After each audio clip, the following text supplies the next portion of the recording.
You are Yahweh. You are Yahweh. You are Yahweh.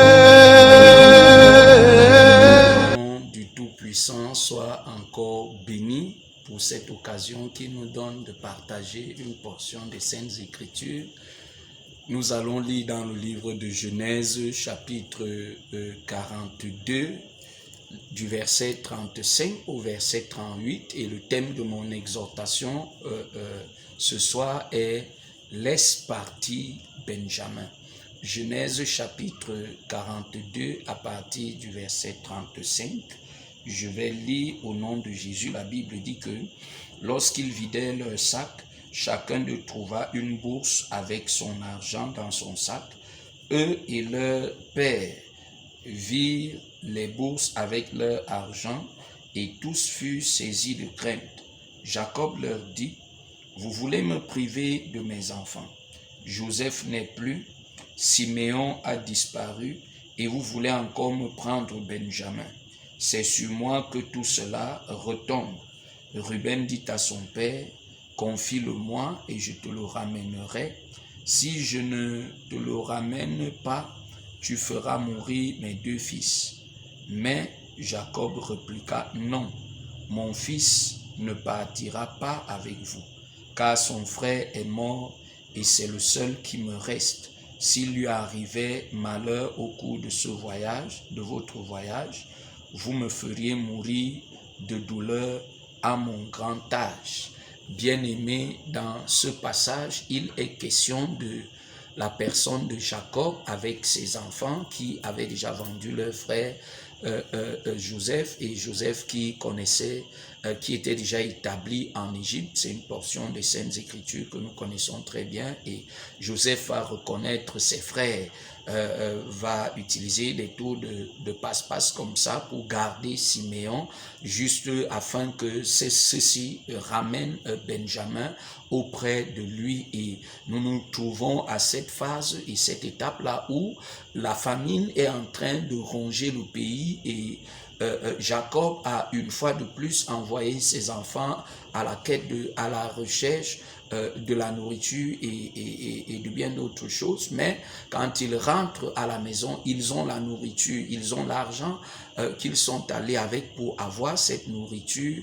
Mais il y a une condition que l'homme en Égypte, qu'ils ne savent pas que c'est Joseph, est en train de poser, et cette condition est qu'il fasse le voyage avec Benjamin. Alors, Jacob va s'opposer clairement. Jacob va être intransigeant là-dessus pour dire que je ne peux pas laisser partir Benjamin. Or, la clé du changement, la clé de la restauration, la clé de la bénédiction, la clé du bonheur, la clé d'une vieillesse heureuse pour la personne de Jacob était de laisser partir Benjamin.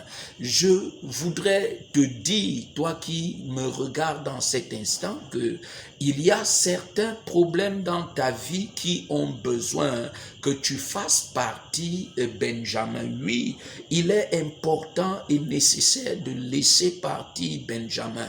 Joseph veut dire la croissance. Oui, quand tu vas à la rencontre de la croissance, bien-aimé, il y a des choses que cette croissance exige. Cette croissance a besoin de bonne fortune. Et la bonne fortune ici n'est autre que la personne de Benjamin. Benjamin est la bonne fortune, bien-aimé, dont tu dois associer, attacher, oui, que tu dois rapprocher vers la croissance. C'est alors que tu connaîtras la paix, c'est alors que tu auras une stabilité claire et parfaite. Mais qu'est-ce que Jacob fait ici? Jacob refuse de laisser partir Benjamin. Il estime qu'il a perdu la croissance, et parce parce qu'il a perdu Joseph, qui était la croissance, bien-aimé, il est resté attaché à Benjamin. Qu'est-ce qui peut être ton Benjamin dans des moments difficiles? Ce Benjamin peut être la masturbation, parce que lui, il y a un certain nombre de choses auxquelles tu n'as plus accès. Ça peut être le chanvre, ça peut être la drogue, ça peut être de l'alcool. Benjamin peut être les femmes d'autrui, les maris à autrui. Benjamin peut être cette arnaque, cette escroquerie que tu as mis en place et sur pied, bien-aimé, et tu te dis, oui, tu es en train de chérir toutes ces choses, tu ne veux pas t'en débarrasser. Aussi longtemps que tu ne viendras pas t'en débarrasser de ces choses, bien-aimé, tu ne pourras pas, oui, aller à la rencontre de la croissance. Si la croissance c'est Joseph, aussi longtemps que Jacob était attaché à Benjamin, bien-aimé, il n'allait jamais plus revoir la personne de Joseph, son fils. Lui, à un moment, il avait déjà perdu Siméon. Siméon, qui ici veut dire la faveur. Si tu as perdu la faveur, et à cause de la perte de cette faveur, bien-aimé, il y a des bagues qu'on t'a données, il y a des chaînes, oui, que tu es en train d'attacher au rein, il y a des choses que tu bois très tôt le matin, il y a des récitations que tu fais, il y a des milieux que tu côtoies et que tu fréquentes. Je dis, tu peux revenir, ressortir de toutes ces choses. Et quand on te parle de la personne de Jésus-Christ, non, tu as de la peine, oui, à t'en débarrasser, parce que tu es en train de chérir cet totem que tu as. Oui, tu es en train de chérir ces rituels que tu pratiques. Aussi longtemps que Jacob avait gardé ce qui était pour lui la bonne fortune, ce qui était Benjamin bien-aimé, il n'allait pas avoir une vieillesse heureuse pour que les choses changent. Il faut que tu arrêtes de te purger avec ces choses qu'on t'a données, que tu utilises. Il faut que tu arrêtes, oui, que cette chose que tu as enterrée dans la maison, cette chose devant laquelle tu pars toujours verser de l'huile, tu es obligé d'aller casser des œufs. Cette bonne fortune, ce Benjamin que tu encadres, cette chose que tu dois toujours mettre dans la bouche et mâcher, oui, ces talismans et autres